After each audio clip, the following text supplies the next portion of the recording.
Kamala Harris gave her first major speech since the 2024 election. And she made a surprise appearance at a leadership summit for black women in California on Thursday. And it was an 8-minute speech. It was called Leading Women Defined. That was the gathering. Listen to a brief clip of Vice President Kamala Harris's speech. Listen to this. We are seeing those who are capitulating to clearly unconstitutional threats.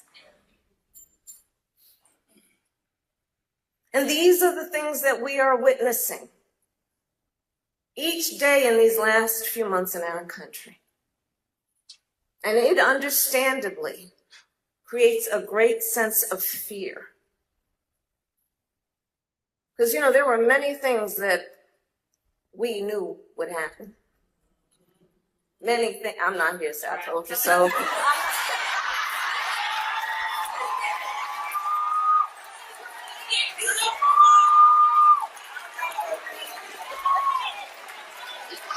swore I wasn't going to say that. But I'll say this. Fear has a way of being contagious. Okay? When one person has fear, it has a way of spreading to those around them and spreading. And we are witnessing that, no doubt. But I say this also, my dear friends. Courage is also contagious. Courage is also contagious. All right, so pretty good speech, right? That's really powerful. Fear is contagious, but courage is also contagious. Really powerful words. Like usual, Vice President Kamala Harris is getting criticism. She's getting heat for saying that one part where she's laughing and said, "I told you so," and she's engaging with the audience. Now, here's somebody who I like a lot, but I want to have a larger conversation. Van Lathan, who was on CNN last night, Abby Phillips' show. Van Lathan, who was once on TMZ, really smart guy. And he has, I believe it's called the Higher Learning podcast with Rachel Lindsay. And here is what Van Lathan said. Listen to this. I don't like this. Like what? I don't like the "I told you so" stuff, man. I don't like it. It's true. It's true. It's definitely true. All of it was predicted. We need to listen to black women. We need to prioritize black women in leadership, all of that. But when people are struggling and when people are confused, I do not think it strikes the right chord to be like, "I told you so." And I agree with that. I just don't think that it does. And I think that coming from the left right now, the leadership needs to be stronger about what their messaging is. Not about "I told you so," but "I tell you how you're going to be better." First of all, I think it's really unfair to take one line from the speech that she was laughing and engaging this black women audience and ignoring that she said fear is contagious and so is courage and everything else she's talked about in that speech. I think it's really, really unfair. So the same people that are clutching their pearls now, they're all in shock. Maybe they're the same people that were ignoring the warning signs. I'm not saying Van Lathan was. But I do think it's important to say, we tried to tell you. I do think it's important to lay out. I wish she would have went harder. I wish she would have went more specific. I wish she would have said, I was on the campaign trail. I warned about the tariffs. I warned about the Department of Education. I warned about the threat to federal workers.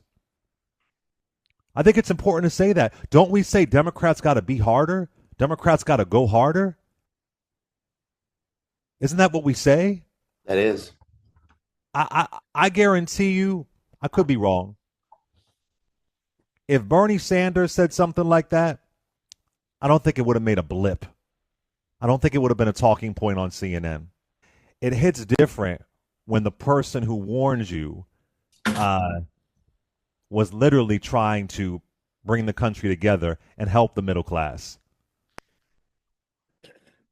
But I guess we're going to keep on pretending like she's the problem. We're going to keep on faking like she's the problem. She's the issue. Yeah. Yes, I told you so. Yes, we tried to tell you. Yes, it was the most important election of our lifetime. It was. Yes, this is going to get worse. And again, this is beyond Van Lathan because other people have weighed in. It wasn't right. It wasn't appropriate. What does my sweater say right here? Say From less. Karen Hunter, global majority. Say less. Say less. I'm wearing a sweater right now, hoodie.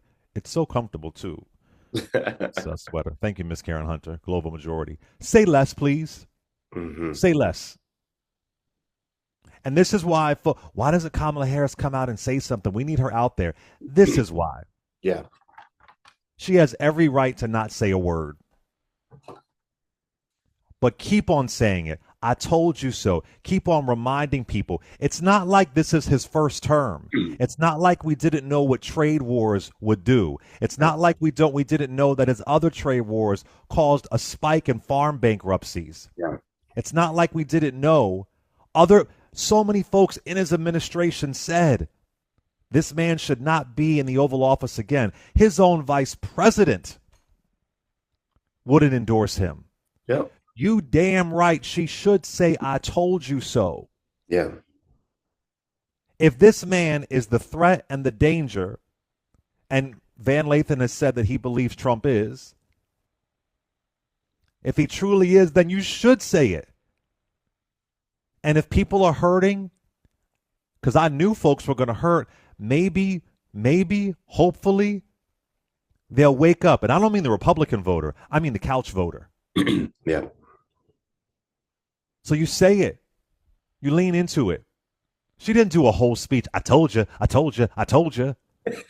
Man, they can't let this woman be human for nothing. They can't. I mean, freaking all Republicans were doing in 2024 as people were hurting because although the economy was getting better, nobody felt it. Nobody felt it because, the price of eggs were too high. All they were saying was, I told you so. Sprinkling in some racism, some sexism, some Haitians are eating cats and dogs. They're blaming everything, anything on black and brown folks, on DEI, on trans folks. Come on now. Human up. Not even man up. Human up. I told you so. Stand in it. I don't know Van Lathan. Don't know him at all, but I got to call it like I see it. He but has no idea who I am, whatever. I'm just saying he has a big platform, and that was just disappointing to me. But he can say what he wants to say, and I'm saying what I want to say. Well, I told you so. You damn Skippy. Go ahead, Teddy. I would have said, I told you so. Tim Walz told you so. Hillary Clinton told you so. Barack Obama told you so. Michelle Obama told you so. Pete Buttigieg told you so. Josh Shapiro told you so. Gretchen Whitmer told you so. Clay King told you so. Karen Hunter told you so. We all told you so. And I think to actually, this is the thing. I think you're saying the same. We're saying the same thing in a different way. I think to your point about the tender approach of Democrats, it's too much of that. We've had too much of the coddling. We need to say, I told you this is how this is going to play out. Because people were not listening. People were not taking this seriously. This is a woman who is immensely qualified to be the president of the United States. We know her resume. We don't have to repeat it. This is a woman who was dealing with, I know she's running against Trump, but is she Black? Really? I know she's running against Trump, but she locked up all these Black men. Lie. And so to go through all of the things that she had to go through during her campaign, which you have to go through during a campaign, cool, it's coming. She was giving these warnings. She was talking about these things. And again, I think the way we characterize things is very important. Right. And so it goes back, I don't want to get off topic, but to another conversation we had about something else. Were her intentions malicious? Was she mocking people who were feeling it? No, she was not. So the critique of that to me is BS. right? It was, and we've all been in those moments.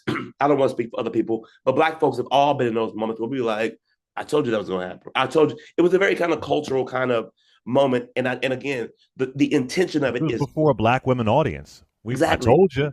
exactly. You don't ever listen. I You was, know, what a it hard was, head makes a soft ass. yes, That's basically America right now. yeah, it was also the joke of it. Like I said, I wasn't gonna say this, which and Right. yeah, I mean, it was in jest, and again, it wasn't making fun of where people are. And again, here's the other thing about that too. Like, is that statement going to make somebody feel like, oh my God, like Kamala Harris is laughing at me, she's mocking me? Like, come on. And I love Van. Like, I don't know Van either, but I respect a lot of his perspectives. He's a thoughtful, intelligent brother. But I think that the full outrage right here is rich to me. And when we're talking about one of my friends, my close friends, messaged me earlier this week. I saw the 100,000 jobs gone under HHS director RFK Jr.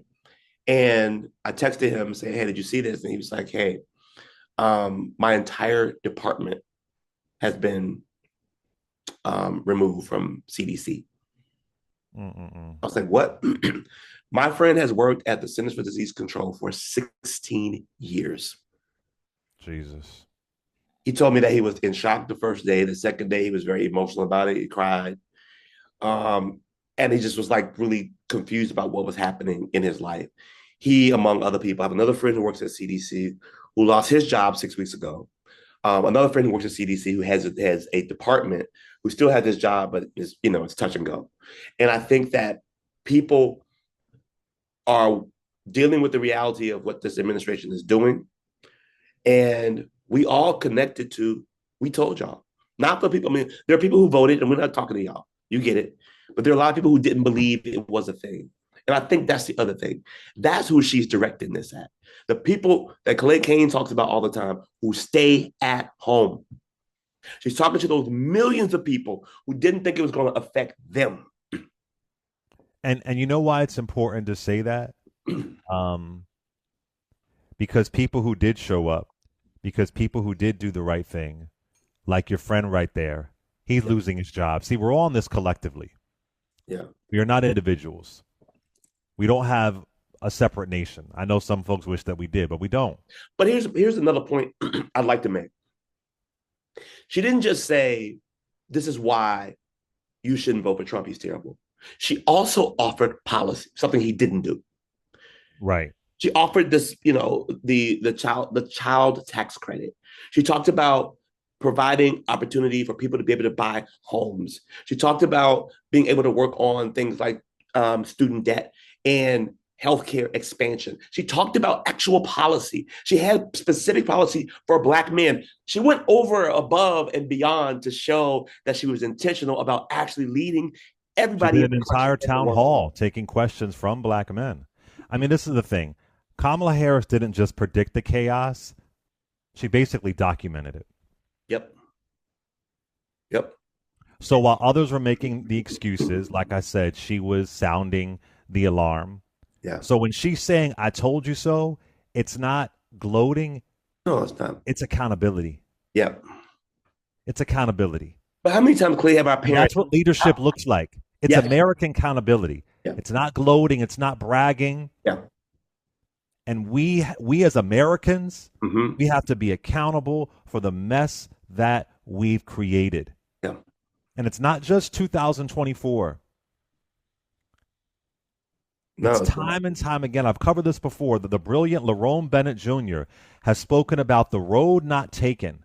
Mm-hmm. We've had these roads not taken all throughout American history. Whether it's Bacon's Rebellion in 1676, Mm-hmm. whether it's the end of Reconstruction in 1877, whether it's the rise of the Southern strategy in the 1950s and 1960s, Mm-hmm. whether it is the horrific decision we made in 2016 electing Donald Trump and losing so many people to this thing called a pandemic, and then making the same mistake in 2024, the road not taken. If Lerone Bennett Jr. was here, he would say, we have been able to have roads that we could take, but we decide to do the road not taken. That's what we're doing. That's the mistake. That's why you point that out. Yeah. That's a timeline of American history. Yeah. And to be honest with you, I'm not mad at Trump because he's doing exactly what he said he would do. He is. I'm not mad at him because he said it. It was written out. So yes, I told you.